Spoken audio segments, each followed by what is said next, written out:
¿Qué tal? Muy buenas, bienvenidos en este siguiente video, continuando con el primer módulo o el primer tema, que en este caso sería los principios conceptuales de estructuración y modelamiento estructural. En este caso, en este video, vamos a ver todo el tema referente al predimensionamiento de los elementos estructurales, llámese columnas, vigas, losas aligeradas en una o dos direcciones, también las losas armadas, el tema de las escaleras y de los muros estructurales o también llamados placas, ¿no? Entonces, continuando con este mismo tema, vamos a ver el tema de la sección de la resistencia a compresión, ya que dicho predimensionamiento de los elementos va a estar muy enlazado con el esfuerzo a compresión que va a resistir nuestro concreto, o dicha sea el caso, con el tipo de concreto que se va a utilizar para el predimensionamiento. En este caso, vemos los elementos estructurales aquí, el tema de las vigas, losas, escaleras, donde la resistencia a la compresión de los testigos tienen que estar dados igual o superior a los 210 kilogramos sobre centímetros cuadrados, y su slam, su asentamiento del cono de Abrams, tiene que tener un slam de 1 a 4 pulgadas, ¿no? Sabemos que la conversión a centímetros es de 2,54. Para los muros de corte o muros tipo de sótano, se requiere o se pueden utilizar, más bien dicho, concretos de 210, 280 y 350 según los requerimientos. Ojo, porque ya al final, cuando no se cumplen ciertas características en el modelamiento, bueno, ahí vamos viendo qué concreto se va a utilizar, ¿vale? Me había saltado el tema de las columnas. En temas de las columnas, como se puede apreciar, se puede utilizar concreto 210, 280 y 350. El slam muy similar a los que, bueno, igual más bien dicho, a los que ya hemos mencionado anteriormente. Y en los muros de cimentación, sí o sí se utilizan, pues, ¿no? Concretos de 280 y con un slam de 1 a 3 pulgadas en ese rango. Para las zapatas y vigas de cimentación, obligado concreto 280. Y el slam, bueno, de 1 a 3, ¿no? Tiene que ser menos plástico. Propiedades de los materiales del concreto reforzado. Bueno, estas propiedades ya se conocen y tenemos que conocerlas antes de nosotros poder realizar el modelamiento. Ya que dichas propiedades nosotros vamos a ingresarles al programa, sea el ETABS o SAP, sea el ETABS y el robot estructural, porque vamos a utilizar dos programas para este mismo modelamiento. Vamos a hacer dos análisis matemáticos y vamos a utilizar diferentes plantillas, tanto plantillas en Excel como plantillas en MATCAD, ¿vale? Para poder corroborar un diseño, bueno, un programa con respecto al otro. Cabe recalcar que en el robot estructural no existe o no está la normativa peruana en concreto armado, por lo cual también se va a tener que jugar un poco con ellos para poder tener los datos muy similares. Obviamente no van a ser iguales, imposible, pero sí muy similares al que vamos a obtener con el programa ETABS. Ok. Con respecto a la resistencia a compresión, ahí nos dice que el Reglamento Nacional de Edificaciones en la E060 de concreto armado nos indica, pues no, tiene que ser 210, 280, 350 y 420. Ojo, que ya cuando se tratan de concretos de 350 para arriba, sí se requiere, ¿no?, algún tipos de aditivos para que pueda alcanzar este tipo de resistencia. Modoelasticidad, bueno, acá se utiliza, acá hay un pequeño tips que no lo dicen en muchos cursos, pero acá yo se los voy a datear. El modoelasticidad, si bien es cierto, se puede hallar con 15.000 multiplicado por la raíz cuadrada del F'C, o sea, el esfuerzo a compresión. Pero cuando utilizamos o mandamos a ensayar o a hallar o a determinar el módulo elástico de nuestras probetas a un laboratorio, este módulo elástico tiende a superar en un 30 a 40% con respecto a la fórmula. ¿Qué quiere decir? Que esta fórmula que nos están mostrando, o la que tenemos nosotros en la normativa E030, está reducida a lo real en un 30 a 40% aproximadamente. Aproximadamente, más o menos, lo que yo he ido bien, ¿vale? Entonces, ¿qué quiere decir? Que si yo utilizo un concreto 210 aquí, me va a dar un resultado menor al que si yo lo hubiese mandado a ensayar a un laboratorio, ¿vale? Es lo que más o menos he podido ir bien. Con respecto al módulo de corte, el módulo de corte también varía, se puede hallar mediante fórmula, pero cuando ya son proyectos importantes, por lo general se manda a determinar el módulo de corte ensayando las vigas, ¿vale? Y el módulo de Poisson, bueno, que también se puede determinar, y o caso contrario, el módulo de Poisson está entre un rango a 0.15 a 0.20 según el diseño de la norma E060, si no mal recuerdo. Para el tema de del acero o del refuerzo, tenemos el peso unitario. Bueno, ahí se ve, 7.850, el módulo de elasticidad, 210 elevado a la 6, perdón, 2 por 10 elevado a la 6 kilogramos sobre centímetros cuadrados. El esfuerzo de fluencia, 4.200, bueno, eso se conoce, y el esfuerzo de fluencia último, 4.200. Obviamente el acero no lo vamos a tocar porque eso ya viene muy de fábrica, es imposible poder manipular o alterar de alguna forma u otra, eso ya viene y se plantea según a lo requerido en nuestro proyecto o a lo dado en nuestro análisis, ¿vale? Cómo se ha analizado, con qué tipo de acero. Ok, entonces vamos a seguir en la siguiente diapositiva, donde ahora sí vamos a tocar el tema de predimensionamiento de los elementos reforzados. En este caso, las columnas centrales, como podemos observar, va a ser el área de columna. Esto lo vamos a ver también, vamos a verlo nosotros ya de un tema práctico. Estoy tocando todos los temas, más que nada teóricos, para no poder saltarme o no saltarme absolutamente nada. Donde el área de columna o del concreto, o bueno, el área de la columna es igual al peso del servicio, donde este peso por servicio va a estar determinado por lo siguiente. A ver, voy a quitar la presentación. Este peso de servicio va a hallarse por esta fórmula, PAN, ¿vale? Que es el peso por el área por la cantidad de niveles, ¿vale? Acá se ve área tributaria, número de pisos, imposible perderse. Muy bien. Y donde este P va a estar determinado o se determinará según la categoría de la edificación. En este caso, su factor de uso. Eso es más conocido en la norma 030 como el factor de uso. Donde P va a ser igual a 1500, P va a ser igual a 1200, 1300, según el factor de uso o categoría de dicha edificación. Categoría A, lo vamos a ver también más adelante, pero ya se los digo, son hospitales, colegios, edificaciones, donde básicamente o después de un sismo sí o sí deberían estar de pie sin ningún tipo de falla, ¿vale? O donde también se guardan aparatos muy importantes de, yo qué sé, muy costosísimos, se podrían decir también. Y ya, bueno. Y con respecto a la categoría B, bueno, son edificaciones no tan importantes, pero donde sí por lo general o hay aparatos medianamente costosos o donde van a albergar una gran cantidad de personas, llámese, yo qué sé, centros comerciales, los bazares donde se edifican esos proyectos para hacer tipo tienditas.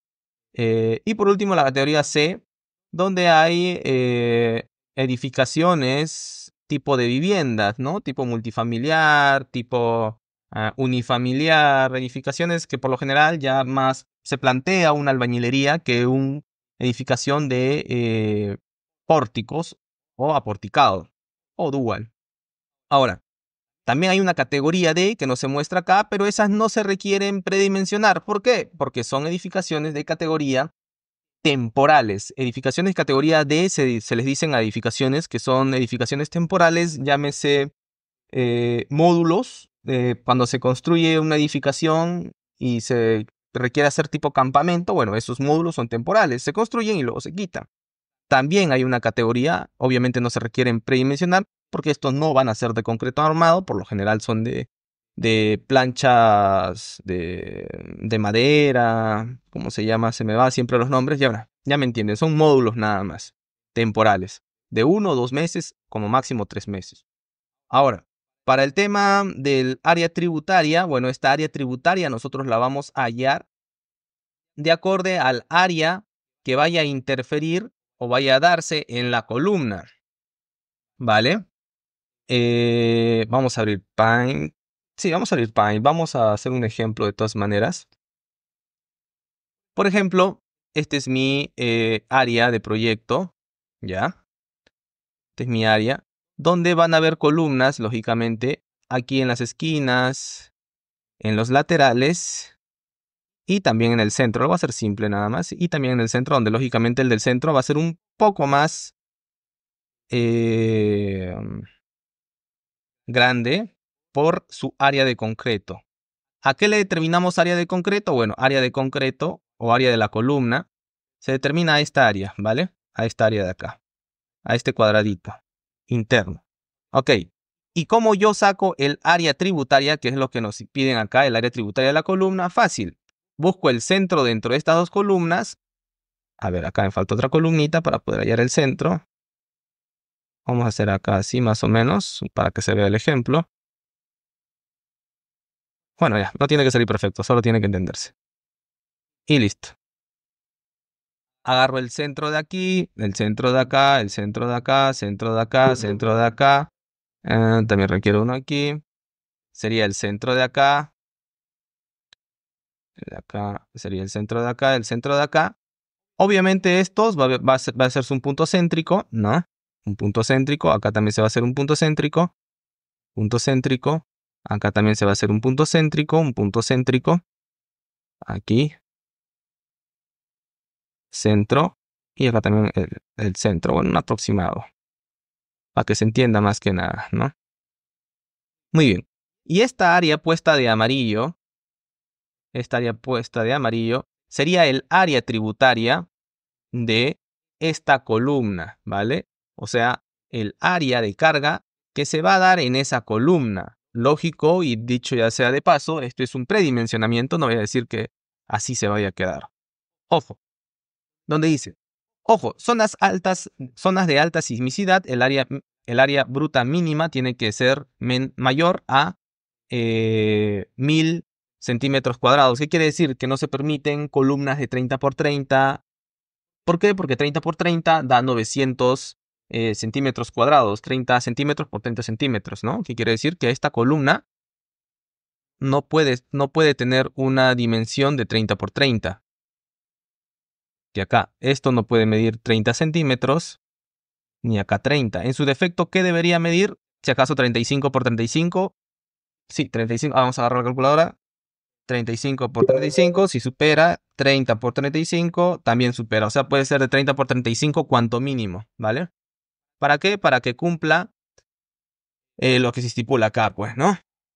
Que ojo, sí, yo recomendaría que sí lo respeten para que así haya cierta facilidad al momento del diseño y no tener que volver a reestructurar todo.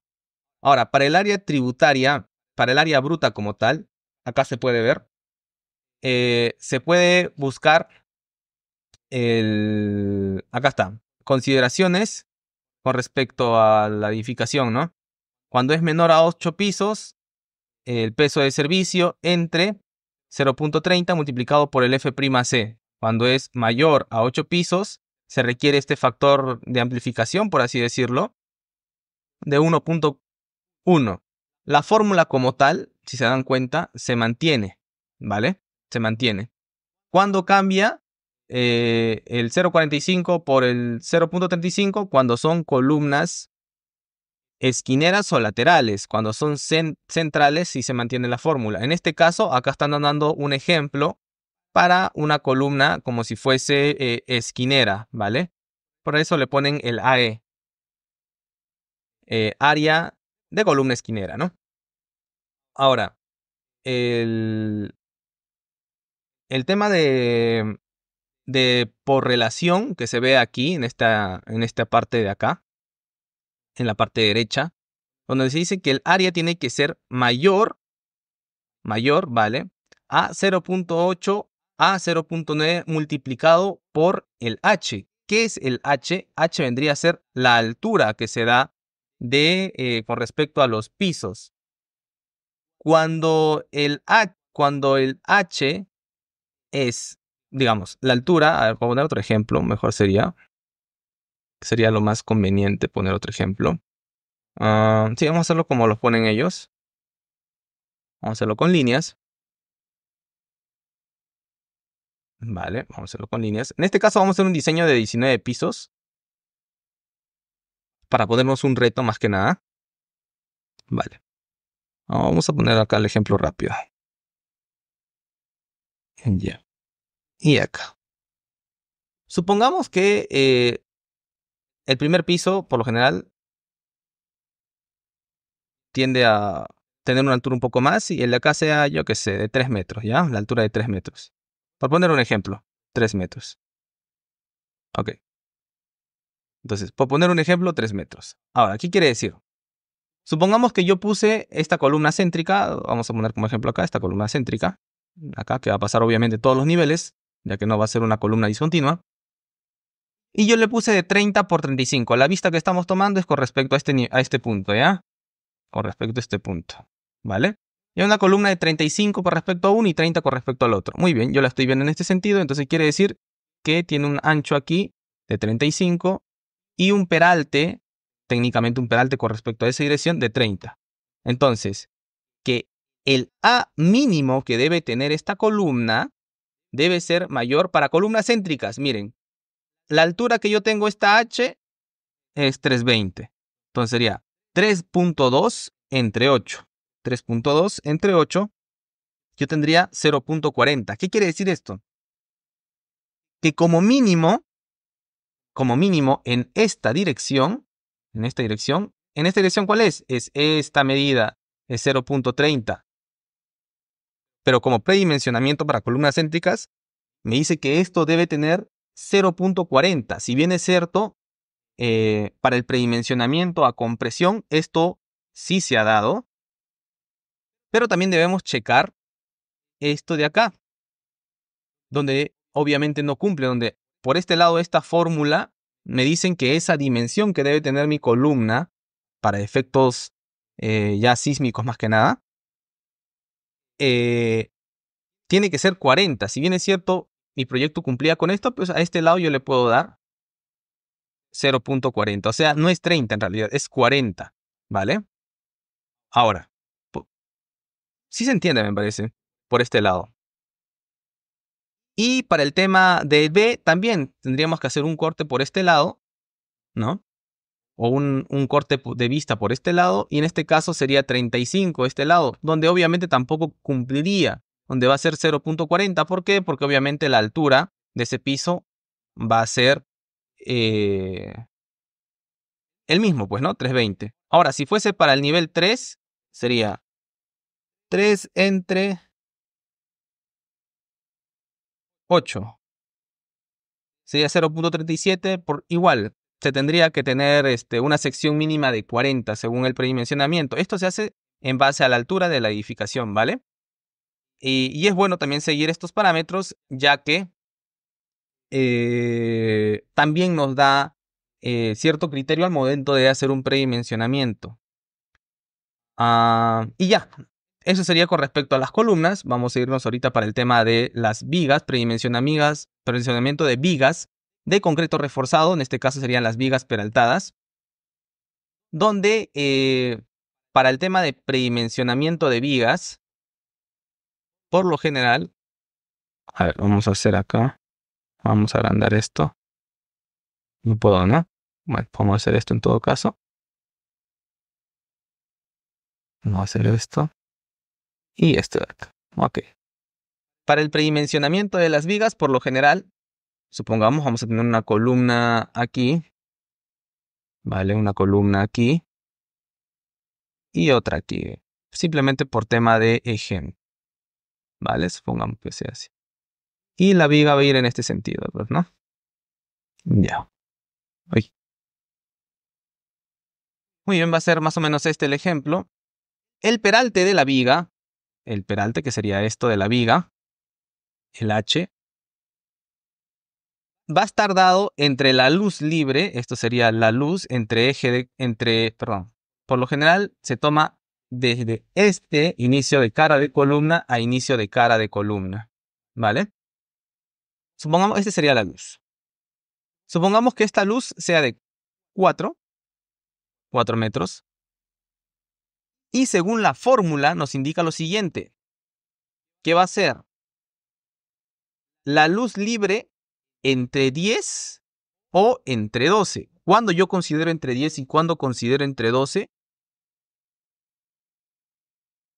cuando se trate de una edificación, yo lo hago cuando se trate de una edificación según su categoría. Cuando son edificaciones donde van a albergar una gran cantidad de personas, yo lo hago entre 10. Al hacerlo entre 10, ¿qué quiere decir? Que va a tener un mayor peralte, más no quiere decir, o sea, sí, también un poco, va a reducir sus áreas de acero, pero también van a requerir, va a tener un mayor momento de inercia en la edificación. ¿Por qué a mí sí me interesa? Porque al momento de yo realizar un diseño aporticado, estas columnas van a ser gruesas, ¿vale? Tengo una luz de 4 metros, acá me dice, luz de 4 metros, es la luz que yo misma he impuesto, y voy a utilizar el entre 10. 4 entre 10 va a ser igual a 0.40 metros. Entonces, esa es mi sección de peralte que va a tener mi viga, 0.40. Entonces, si yo estoy utilizando un mínimo de ancho, en este caso de mi columna, de 40, que habíamos hecho anteriormente, de 40, y mi peralte de mi viga es 40, o sea, muy justo, yo no estaría incurriendo en el defecto o en el problema de columna débil, viga fuerte, sino ambos estarían con la misma área, se podría decir, o longitud. Y se estaría también respetando el tema de longitud de desarrollos de las varillas de acero. Es importante tener estos criterios en cuenta al momento de predimensionar para no estar modelando y remodelando constantemente, ¿vale? Y para el tema de la base, que en este caso sería aquí, vamos a hacer una columna, bueno, este sería el corte, vamos a poner acá un corte de la viga, aquí en este lado, donde vamos a tener, esto lo voy a dibujar para que sea más rápido, un peralte de 0,40, ¿vale? Y una base igual, esto va a ser igual al peralte, altura de la viga, una base igual a esta altura, la base va a ser igual a esta altura entre, acá me dice, entre 2 o entre 3. Por lo general, más recomendable, tiene que ser entre 2. No puede ser menor. ¿Qué quiere decir? Que si yo utilicé una columna de 0.40, mi base tiene que tener como mínimo 0,20, ¿verdad? 0,20 metros, o sea, 20 centímetros. Que por lo general, típicamente, la mayoría de ingenieros lo redondeamos a 0,25 centímetros. Para que no haya problemas o efectos de torsión en vigas, que no se tienden a calcular el efecto de torsión en vigas. Nosotros vamos a hacerlo, vamos a ver los efectos de torsiones en vigas. En algunos puntos, no vamos a hacer todos. Obviamente vamos a poner simplemente uno que otro ejemplo y ya está. Y para el tema de las vigas chatas, bueno, esto ya viene parametrizado, donde va a ser el ancho de la viga chata 25 y la altura va a ser la altura de la losa. Esto para luces de 3 metros y para luces de 4 metros, como lo que habíamos propuesto, obviamente va a ser el ancho, va a aumentarse la base de la viga en 5 centímetros. Para vigas de cimentación va a ser la luz libre, acá se ve la luz, entre 20, ¿vale? Y ya, así es como se predimensiona el tema de las vigas de cimentaciones también. Es lo mismo que la, ¿cómo se le dice? Que la viga, por así decirlo, ¿vale? Ya. Vamos a ir a la siguiente diapositiva, donde ahora vamos a tocar el tema de predimensionamientos de losas. Para predimensionamientos de losas, en concreto reforzado, por lo general, las losas aligeradas en una dirección se utiliza, bueno, o se da para sobrecargas o cargas de 300 a 350, donde la fórmula va a ser la luz libre, que se da igual, pues, ¿no? De columna a columna, perdón, de viga a viga. Sí, de viga a viga, pero donde van a ir, en este caso, la dirección de las viguetas. En este caso sería entre 25 y para mayores o para sobrecargas donde van a ser mayores a 350, se utiliza entre 20. El LN es la longitud más corta, ¿vale? La longitud más corta. Obviamente, cuando es losas aligeradas en una dirección, se utiliza, pues, ¿no? La la luz más cortas para apoyar de viga a viga. Porque obviamente para ahorrar en temas de materiales, para que los momentos salgan más cortos, en fin, para muchas cosas. Y para el tema de losa aligerada en dos direcciones, en este caso se utiliza el LN entre 30. ¿Cuándo se utiliza losa aligerada en dos direcciones? Eso es cuando tengo un área de columna a columna en sus lados técnicamente iguales, muy iguales. Llámese 4 metros por un lado y 4,20 en el otro. Ahí se podría utilizar losas aligeradas en dos direcciones. Cuando mi losa es más un elemento rectangular, como se muestra aquí, ¿vale? Como se muestra aquí. Lo más recomendable es hacer losas aligeradas en una sola dirección. Cuando ya es un elemento más cuadrado, ahí sí se recomienda hacer losas aligeradas en dos direcciones. Ahora, la losa maciza en una dirección, por lo general, se da para luces menores a 4 metros con una altura de 12 o 13. Para luces menores a 5,5, la altura o peralte de la losa de 15. Para luces de menores a 6,5 metros, se utiliza 20, y para luces de 7,5 ya se utiliza losas aligeradas bien peraltadas hasta de 25 centímetros. Para losas macizas, perdón, estaba diciendo losas macizas, ¿no? Sí, para losas macizas en dos direcciones, bueno, es el LN entre 40, ¿vale? Eso tiene que ser menor al H, y este tiene que a su vez ser menor a la altura del aligerado menos 5 centímetros. O, dicho sea de paso, también el H puede ser el perímetro. A ver, vamos a poner un ejemplo, me parece correcto. Supongamos que este sea un paño de losa. Acá está, vamos a agrandar. Sí, vamos a hacerlo acá mejor. Este sería mi paño de losa. Aquí sería una columna, otra columna, otra columna y otra columna, ¿vale? Este sería todo mi paño. Todo sería mi paño de la losa. Muy bien. Yo lo que voy a hacer, supongamos que sea 4, 4, 4, 4. Simplemente por poner el ejemplo, ¿vale? Este sería el perímetro del paño, quiere decir todo este perímetro, que sería 4, 4, 4, 4. Sería 4, 4, 16. Entre 180, ¿vale? Entre 180. Entonces sería 16 entre 180. Tendríamos 0,08, que sería por 10. Básicamente 0,88, perdón, 8,88 centímetros. Ese sería el peralte de esta losa. Obviamente no voy a utilizar 8,88. Eso por lo general se redondea. Podríamos utilizar 12, como se puesta acá. 12, 13, 12 o 13. Como es equitativo las luces que se están dando, no requerirían para más, pues, ¿no? Donde LN acá también nos dice es la longitud más larga. ¿Ok? Ya. Losa de descanso de escalera, bueno, es simplemente la luz más larga. La luz más larga. Entre 20, o también dado la luz más larga entre 25. O sea, ya depende qué criterio para predimensionar vas a utilizar. Igual, al final, es predimensionamiento, como digo, el modelamiento es el que realmente te va a determinar qué tipo de columna, o bueno, qué sección de columna, qué sección de viga es la más idónea, por así decirlo. Y para losa o rampa de escalera va a ser la luz entre 20 más 7 o 8 centímetros de espesor. Otra forma de predimensionar es la menos segura, se podría decir, que sería la luz entre 25 más 7 o 8 centímetros.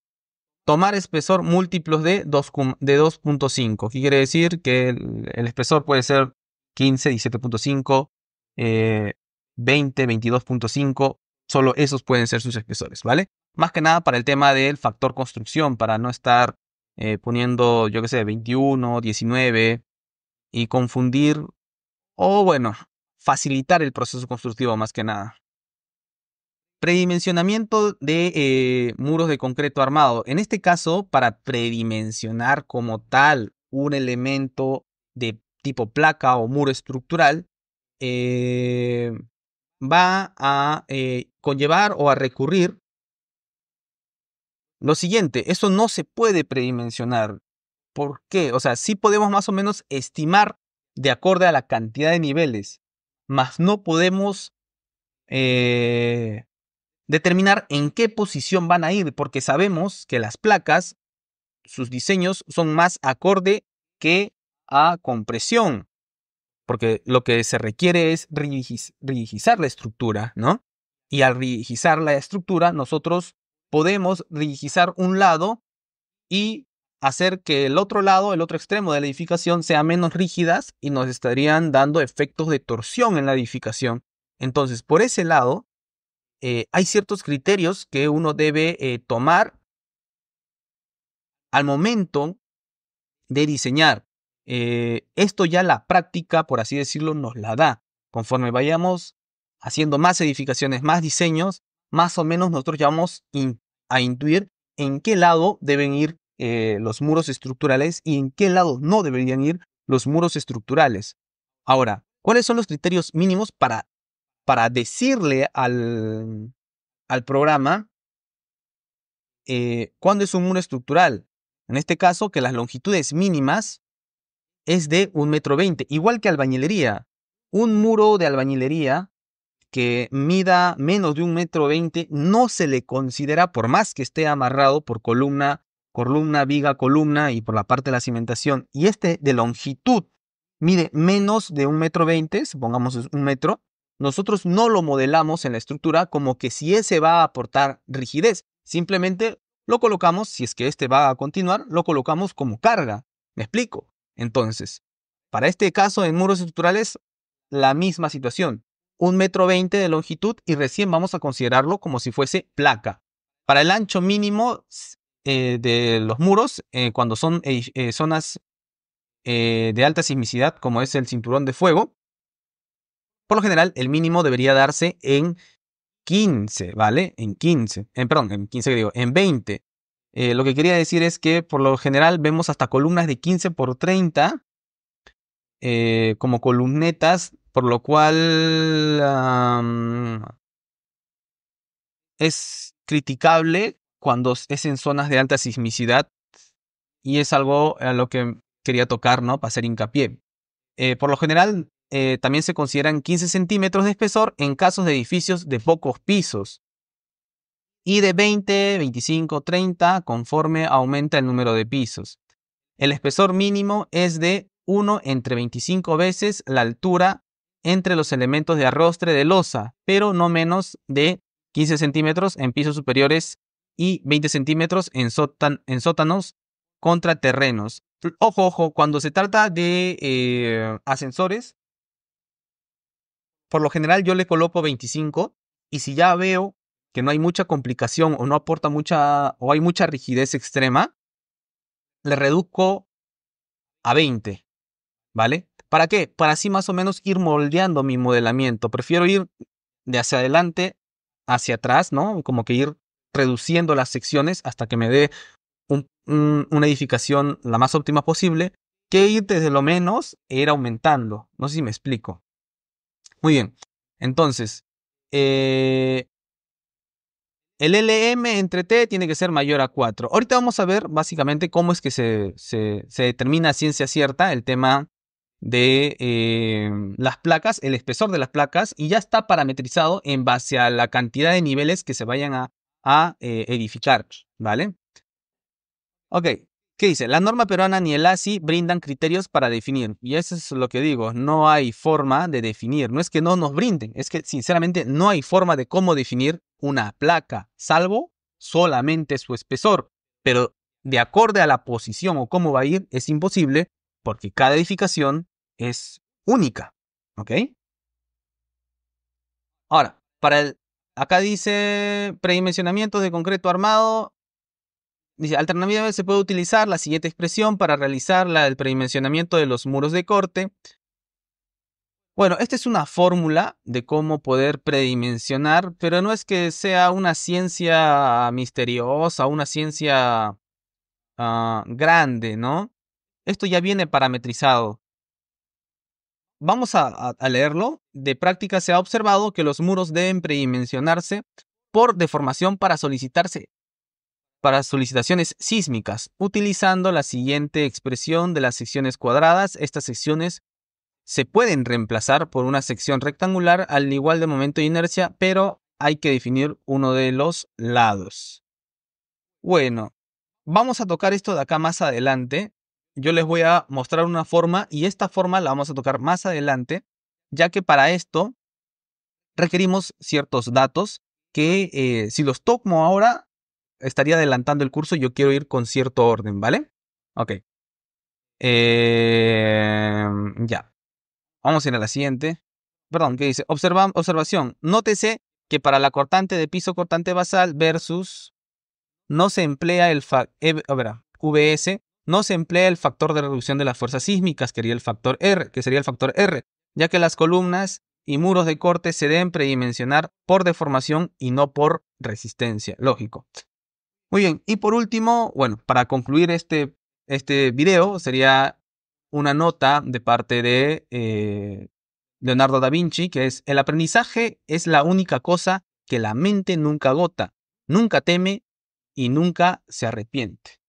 Eso sería todo para este video. Hemos tocado algunos puntos que por lo general en otros cursos no se tocan y hemos tocado muchos puntos que por lo general se tocan. Me imagino que ya muchos deben saber predimensionar y los que no, bueno, conmigo van a llevar el proceso también del cálculo tanto manual y el cálculo en plantillas. Ojo, vamos a tocar dos formas de diseñar, por así decirlo. Uno va a ser mediante el programa de tabs, otro va a ser mediante robot estructural.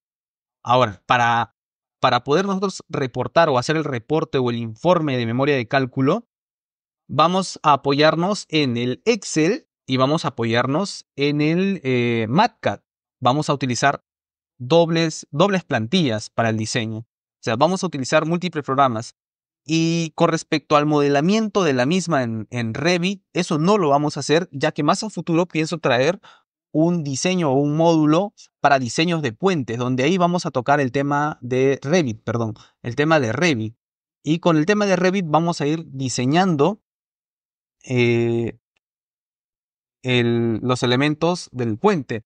Llámese cálculo también manual y cálculo mediante Midas y el programa CS Bridget. Vamos a tocar esos dos programas también. Por lo general, cuando uno hace un reporte de informe de cálculo estructural, y sí, creo que he visto a varios que lo dicen, se tienen que hacer el reporte con dos análisis matemáticos, con dos modelos estructurales. Bueno, el mismo modelo, pero con dos programas diferentes. ¿Por qué? Porque por lo general el ser humano falla y es recomendable hacer o conocer siempre dos programas para poder hacer el mismo modelamiento y que estos cálculos o datos que nos botan no van a ser iguales, pero sí van a ser muy similares, donde por lo general el margen de error que se tolera es del 5% para abajo. ¿Ok? Muy bien, eso sería todo. Ya les di una extensión de lo que se va a tocar también en los siguientes temas y de todo lo que vamos a realizar. Así que me despido. Hasta la próxima y éxitos.